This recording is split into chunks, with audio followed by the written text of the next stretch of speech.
before we get started, let's check out the links in my description.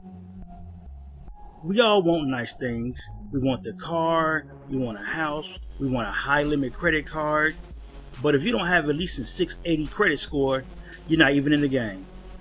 So click this link here to know where you stand and get your free credit scores from all three bureaus. That will be Experian, TransUnion, and Equifax. And also get your reports. If you would like to be free and become financially independent through entrepreneurship, click this link here to be free. If you'd like to get cash back, which is a discount during shopping, please click this link here to see my favorite cashback sites. And if you enjoy the music you hear in the background, please click the link here and subscribe to It's Oasis. Hello everyone, welcome back to Community Wealth. Today we're going to go over a little bit about the Paycheck Protection Program. One of the things that we're going to talk about is the fact that there are people still being funded. I haven't went through all of the comments this time around, but I did speak to some people that I know personally who applied late April. And one of the persons I know were funded actually last week. They were in borrow funded around the time when the PPP funds were claimed to be exhausted. But he still got his money. Someone else who applied literally right after they did, they actually got the email stating that the funds were exhausted or they ran out, but their application was still being processed. They actually didn't get to the promissory note part yet, but they said their application is still being processed. I don't know what that means. We'll see going further. But the person who did receive the first draw, they're still waiting to see if they're going to receive the second draw. I don't think they made it to the promissory note part of the second draw. And they did mention something about the CDFI, or the minority lending financial institutions, or the minority lenders. So they don't know if they're going to get it or not. They're still trying to see, but the application is still processing pretty much. But they didn't get the promissory for the second. They did sign the application for the second draw, but they didn't get the promissory for the second draw. But they did get funded for the first draw last week. So a lot of you guys who are in borrow funded, you should be getting your funds soon if you hadn't gotten them already. And if you got transferred to a minority lender, you just may still get it. It actually says it right here. I'm going to go through this in a moment, but it says it right here about who are still giving out the loans and everything like that. But I don't know much about what you guys got going on, so please leave it in the comments below if you're still being processed, or you still are you in borrow funded. If you receive funds, so I would like to know if everyone is still receiving funds, or still at least getting emails updating them on what's going on with their loan, where their process at, where they're in the process, their statuses and things like that. So just comment below, let us know what's going on, so we'll know where we may stand. So do that for us, and I'll get on with this. Now, the Paycheck Protection Program, I'm not going to go with what it's for. You already know what it's for, but I will go over this. It says SBA is currently offering PPP loans originated only by participating community financial institutions, including certified development companies, CDCs. So CFIs and CDCs. I guess I said it wrong earlier. SBA micro lenders, community development financial institutions, CFIs. I guess I kind of had it right. And minority depository institutions until May 31st, 2021, or until remaining funds are exhausted. Please note that not all community financial institutions are participating in PPP. So right here it goes over what CDCs are, micro lenders, CDFIs, and MDIs. So these are the only ones that are participating in the PPP so far. We already know what the loans are, so I'm not going to go with that. Well, I am going to go over PPP forgiveness. All right. So PPP forgiveness. By the way, I'm on the SBA website. If you didn't pick that up earlier, I'm on the SBA website. So I'm reading this stuff directly from their website. Now, PPP loan forgiveness. All right. Borrowers may be eligible for Paycheck Protection Program loan forgiveness. First draw PPP loan forgiveness terms. First draw PPP loans made to eligible borrowers qualify for full loan forgiveness if during the 8 to 24 week covered period following loan disbursement, employee compensation levels are maintained, the loan proceeds are spent on payroll costs and other eligible expenses, and at least 60% of the proceeds are spent on payroll costs. It says but you can just spend 100% on payroll costs, which is why we say send the money to yourself, because it says at least 60%, so it could be 60% or more. Okay, so just send the money to yourself, and you'll be maintaining yourself as an employee and a compensation, so all of that will be rolled up into you just sending yourself the money or paying yourself. But there's still further terms going out. We don't really know what's going to happen now, since the fraud was so rampant.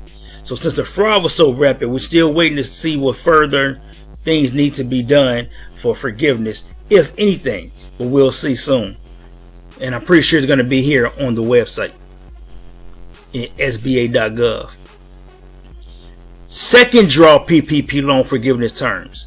Second draw PPP loans made to eligible borrowers qualify for full loan forgiveness if during the 8 to 24 week cover period following loan disbursement, employee and compensation levels are maintained in the same manner as required for the first draw, the loan proceeds are spent on payroll costs and other eligible expenses, and at least 60% of the proceeds are spent on payroll costs. Now, there's one thing they don't have on here, is that you have to have at least a 25% reduction as well. So you have to have a 25% reduction in income. All right. So from 2020 to 2019, you have to have a 25% reduction in income. So they left out that part, but that part is important. All right. So you got to have that. That's in order to be forgiven. So according to this is the same as up here above, but don't forget the 25% reduction in income. How and when to apply for loan forgiveness. A borrower can apply for forgiveness once all loan proceeds for which the borrower is requesting forgiveness have been used. Borrowers can apply for forgiveness anytime up to the maturity date of the loan. If borrowers do not apply for forgiveness within 10 months after the last day of cover period, then PPP loan payments are no longer deferred, and borrowers will begin making loan payments to their PPP lender. To apply for loan forgiveness, contact your PPP lender and complete the correct form. Your lender can provide you with either the SBA Form 3508, SBA Form 3508 Easy, SBA Form 3508S, or a lender equivalent. The 3508 Easy and the 3508S are shortened versions of the application for borrowers who meet specific requirements. Your lender can provide further guidance on how to submit the application. Now, to compile your documentation. Payroll, provide documentation for all payroll periods that overlap with the covered period or the alternative payroll cover period. Bank account statements or third-party payroll service provider reports documenting the amounts of cash compensation paid to employees. Tax forms or equivalent third-party payroll service provider reports for the periods that overlap with the covered period or the alternative payroll covered period. Payroll tax filings reported or that will be reported to the IRS, typically Form 90. All of this stuff doesn't matter if you're a Schedule C, okay? This right here is if you have employees. That's why I say payroll. And I think that's where it came in, where they say you have to have a payroll service, and you really don't. It say bank statements, all right? So if you just sent yourself the money, it's looking like that'll be okay. If you had a bank statement that transferred the money to yourself, you know, as if And that's why I think it is good to have a business account, because you have the business account that have the business, and you can see that the transfer is made from your business account to your personal account. Now, if you have a personal account, I guess that's okay, because a lot of Schedule C or independent contractors don't have business accounts. They use their personal account while they're doing Uber and Lyft or Uber Eats and Grubhub and DoorDash and Instacart. They don't have an actual business account. They use their personal account for their contracting business. Okay, so I guess that would be fine. Non-payroll. For expenses that were incurred or paid during the covered period and showing that obligations or services existed prior to February 15, 2020. And that's where that statement for February 15, 2020 came in at, right here. Okay. So non-payroll for expenses that were incurred or paid during the covered period and showing that obligations or services services existed prior to February 15, 2020. Business mortgage, interest payments, copy of lender amortization, business rent. This is if you gonna do everything outside of payroll, anything outside of payroll. So if you do anything outside of payroll, you need all of this. Submit this forgiveness form and documentation to your PPP lender. Continue to communicate with your lender throughout the process. Okay, forgiveness forms and instructions. So all of this stuff is going to be given to you by Womply and or the lender. So they'll let you know when the period is time, when it's the time period for you to do the PPP loan forgiveness. Now you can monitor yourself as well by going to the website and all that good stuff, but you're going to get the information from Womply and or the lenders, because they have to keep track of this stuff. All right. So we should be okay. And they even sent out an email stating that they will do such. So you don't have to necessarily worry about this, but it is good to know this information. So go into the SBA website and go to the PPP section so you'll know all of this stuff. All right. Now, I am going to speak to this. Because of things that's been going on as far as fraud and identity theft, at some point there may be an audit. I've been hearing up on this. There may be an audit. The audits are mainly for people who got well over $100,000 in loans. All right. So if you got anywhere up from 100, 200,000, 2 million, something like that, chances are you're going to be audited. But just recently, as you know, there was a major uptick in fraud for Schedule C applicants. That's why a lot of you are having these problems, because of the fraud. And that was for loans for $20,000 and less. Now I'm going to assume that most of the loans is going to be audited under $100,000 are going to be the ones that were just at that threshold of $20,000. All right. Because a lot of fraudsters, what they do, they try to get the most money possible at one time. So they're not going to go for 10 and 15. They're going to go for that golden 20, because that was the max for Schedule C. So now we're talking about they're going to get to 20,000 each time they pop it off, even if they were frauding for you. So remember, you went ahead and took the money and you paid them whatever their fee was. You're left holding the bag. They walked off scot-free with your money. I know somebody that got a loan for, I think, around 19,000 some change, and they paid somebody $2,500 to do it.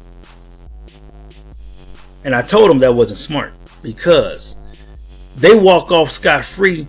You got to pay that $19,000 back. He just got a free $2,500. You got to pay the whole $19,000 back. And since they did that, I'm going to let you know that they blew the money. The money was gone within less than a month.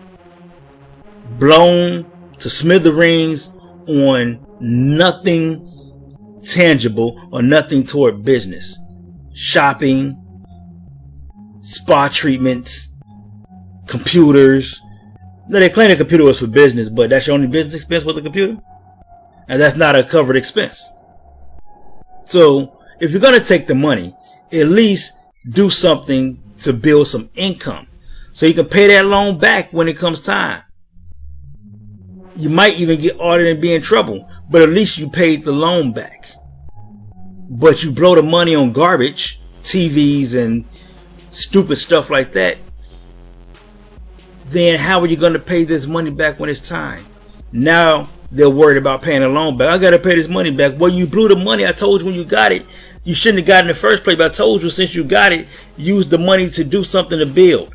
But you didn't do that. You blew it on garbage. All right. So that's my thing about that. I'm tired of talking about the fraudsters. I'm talking about the people who got frauded by the fraudsters to get the money because you felt you needed. I understand. So what I'm telling you now, if you got that money and you're not using it for growing so you can pay the money back, then what the hell you get the money for? Because you got to pay it back. You're not going to get it forgiven. You have to pay it. So what the hell you get the money for? Just to go on a shopping spree, to go on trips? For what? You got to pay it back. You don't have any money coming in. Now, to those who have gotten the money and you're going to use it for what you're supposed to use it for because you have a business and you needed it, that's fine. That's great. Now, how are you going to capitalize on that? Okay? It's more to it than just that. You got the money. Awesome. I'm proud of you. Congratulations. But now, let's create some access.